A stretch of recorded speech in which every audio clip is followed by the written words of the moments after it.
Nous prions. Comme un souffle fragile, ta parole, Seigneur, se donne à nous ce matin. Puisse le souffle de ton esprit, si fragile soit-il parfois, capter toute notre attention maintenant et ouvrir l'intelligence de notre cœur. Amen. Alors, les deux lectures de ce matin se trouvent dans l'évangile de Luc, au chapitre 9, et puis tout à l'heure au chapitre 18. Les disciples se mirent à discuter pour savoir lequel d'entre eux était le plus grand. Jésus se rendit compte de ce qu'ils pensaient. Il prit alors un enfant, le plaça auprès de lui et leur dit : « Celui qui reçoit cet enfant par amour pour moi, me reçoit moi-même, et celui qui me reçoit aussi celui qui m'a envoyé. Car celui qui est le plus petit parmi vous tous, c'est lui qui est le plus grand. »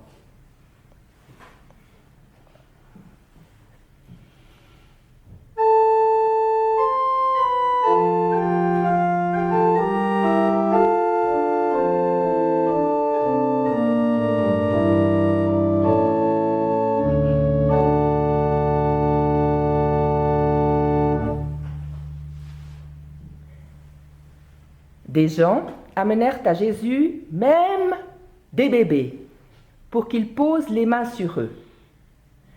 En voyant cela, les disciples leur firent des reproches.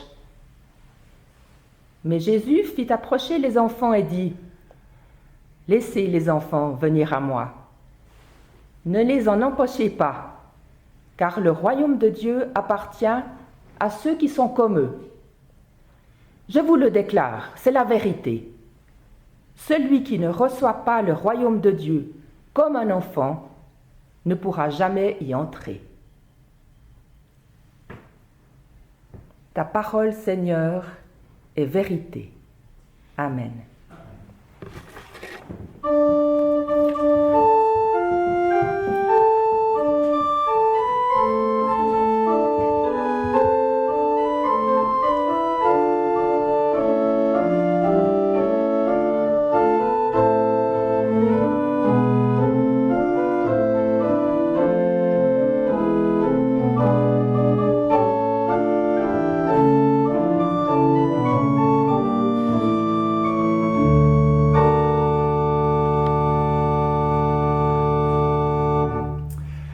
Alors nous avons lu ce texte sur l'accueil des petits-enfants lors de notre première rencontre intitulée « Vivre c'est » à la bricole, mais nous avons lu ce texte dans la version de Marc. Marc, comme Matthieu, parle d'enfants, et Luc, lui, apporte deux petites différences intéressantes.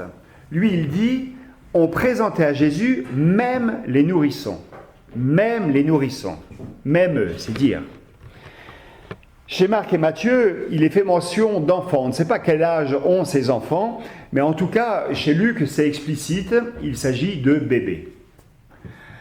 Alors c'est sûr qu'un tel texte suscite toujours une certaine tendresse. C'est beau ces enfants que l'on amène à Jésus, et plus encore ces bébés qu'il va prendre dans ses bras, comme cela. Oui, c'est beau parce que dans notre culture, l'enfant n'a pas forcément besoin d'être un enfant roi pour avoir une vraie place dans la famille et dans la société. Il n'en était pas ainsi au temps de Jésus. Au temps de Jésus, en fait, les enfants ne comptaient pas. Toute la spiritualité organisée autour du temple ne concernait que les hommes adultes et absolument pas les femmes et les enfants.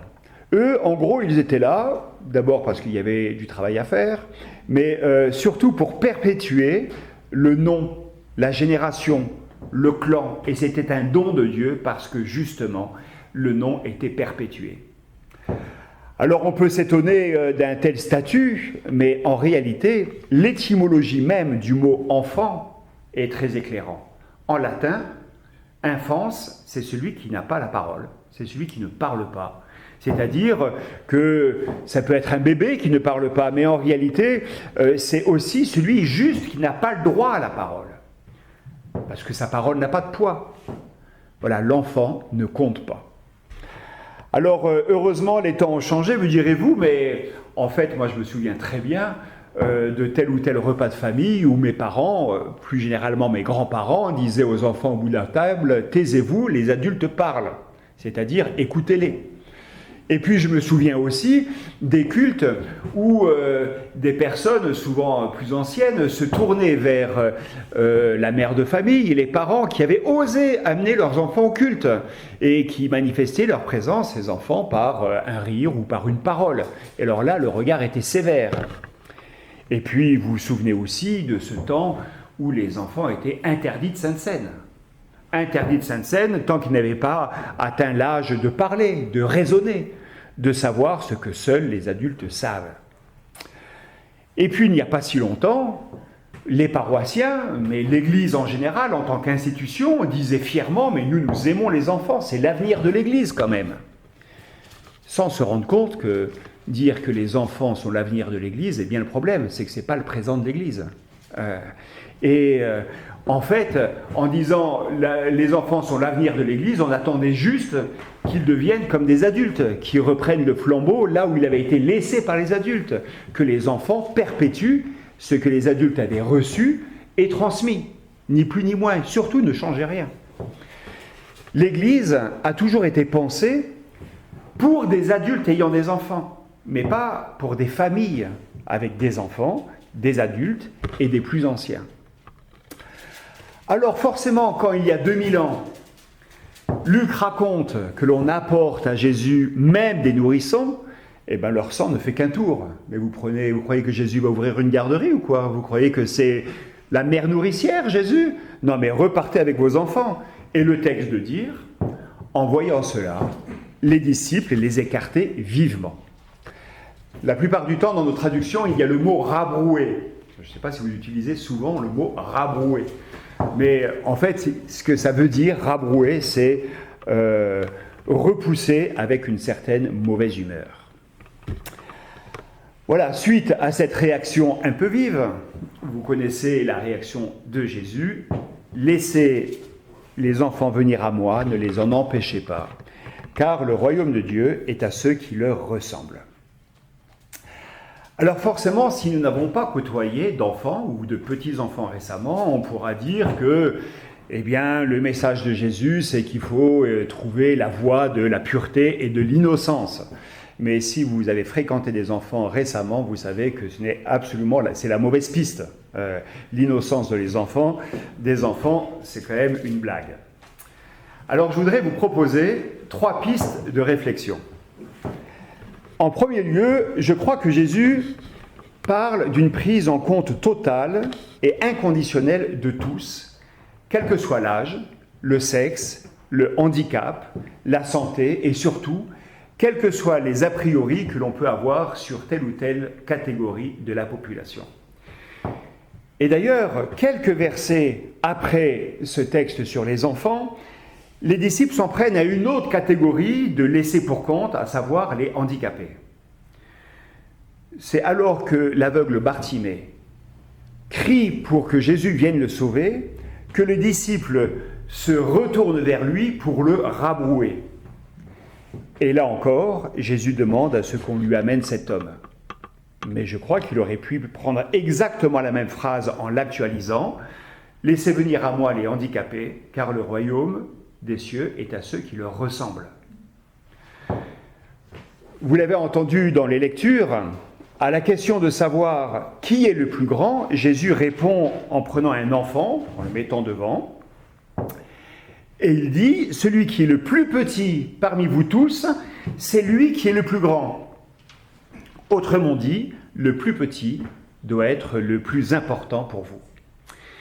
Et nous parlions de ça avec Monique hier, et elle me faisait remarquer, je ne sais pas si je vais arriver à lire, mais certainement, ce passage dans Matthieu 18, où il est dit « Gardez-vous de mépriser aucun de ces petits, Car je vous le dis, aux cieux, leurs anges se tiennent sans cesse en présence de mon Père qui est aux cieux. » Voilà.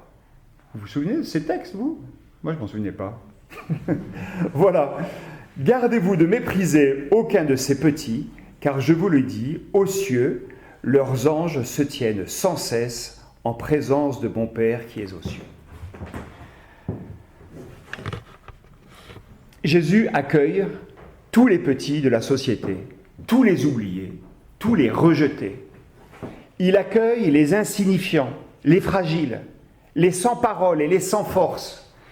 Jésus accueille même les nourrissons. Donc nous avons toutes nos chances. Jésus nous accueille, même vous, même moi. Les nourrissons représentent ceux qui ne peuvent rien faire par eux-mêmes et pour eux-mêmes. Ils ne se suffisent pas eux-mêmes. Et c'est mon deuxième point. Oui, Jésus accueille les insuffisants. Et je pourrais même dire qu'on pourrait écrire cette béatitude. Bienheureux êtes-vous qui vous savez insuffisants, car le royaume des cieux est à vous. Et tous ceux qui ont eu comme sur leur bulletin scolaire insuffisant pourraient se dire cela. Bienheureux êtes-vous, vous qui vous savez insuffisants, car le royaume des cieux est à vous. Heureux les insuffisants, et si on prend la version de Matthieu pour les béatitudes, ou même de Luc, c'est malheur à vous les suffisants. Parce que pour Luc, les personnes qui symbolisent le mieux la suffisance, eh bien ce sont les riches. Ils n'ont besoin ni des autres, ni de Dieu, car ils pensent que leur argent leur offre l'autonomie qu'ils espèrent, et que la société d'ailleurs met en avant. Ce n'est pas l'argent qui pose problème, c'est penser pouvoir vivre en se passant des autres. Alors, si Jésus dit dans notre passage « Le royaume de Dieu appartient à ceux qui sont comme les enfants, comme les nourrissons, comme les insuffisants », eh bien il dit au sujet des riches qu'il est difficile aux riches d'entrer dans le royaume de Dieu. Vous connaissez la suite, il est plus facile à un chameau de passer par le trou d'une aiguille qu'à un riche d'entrer dans le royaume de Dieu. Heureusement, il continue en disant « Ce qui est impossible aux hommes est possible à Dieu ». Et c'est mon troisième point. C'est cela qu'exprime notre texte, avec les nourrissons incapables de quoi que ce soit. Les nourrissons sont des prématurés. Ils ne peuvent pas vivre sans l'aide d'un autre, sans assistance. Et au fond, être insuffisant, ne pas être capable de vivre par soi-même, c'est découvrir combien Dieu est pour chacun d'entre nous le berger du psaume 23, c'est-à-dire celui qui veille à ce que nous manquions de rien, celui qui nous conduit dans des prés d'herbes fraîches, ou bien près des eaux paisibles, et plus encore, c'est celui qui restaure notre âme, parce que tout est possible à Dieu. Alors, les humains sont des génies en bien des domaines, capables de prouesses extraordinaires.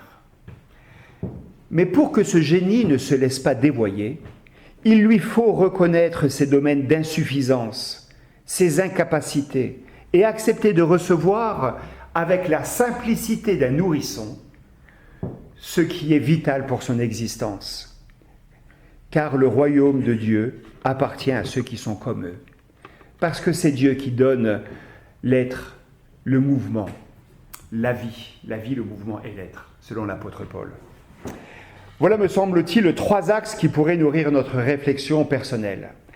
D'abord, l'accueil des nourrissons, qui symbolise l'attention de Jésus pour tous, même pour ceux qui sont considérés comme les plus insignifiants. Cette béatitude, bienheureux les insuffisants, car le royaume des cieux est à eux. Et enfin, un royaume qui n'est pas à conquérir, mais qui est à recevoir comme un cadeau. Et c'est ça la grâce. Alors c'est un beau programme à méditer.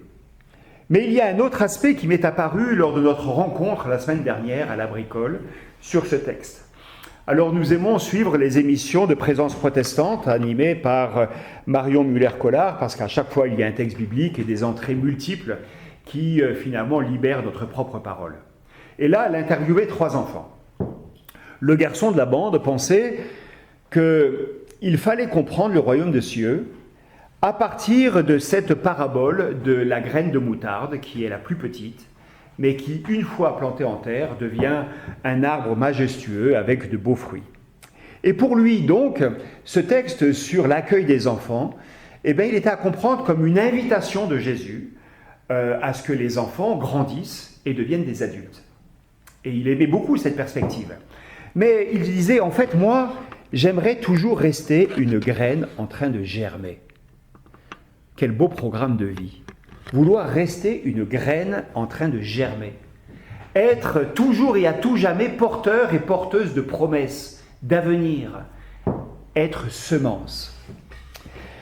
Une des fillettes disait à Marion Muller-Collard, qui se plaignait d'être une adulte et donc d'avoir plus de problèmes pour rentrer au royaume de Dieu, elle disait, mais en fait, il suffit d'être soi-même, de rester soi-même. En restant soi-même, la porte du royaume s'agrandit à la taille des adultes. Et je me dis que l'inverse est vrai.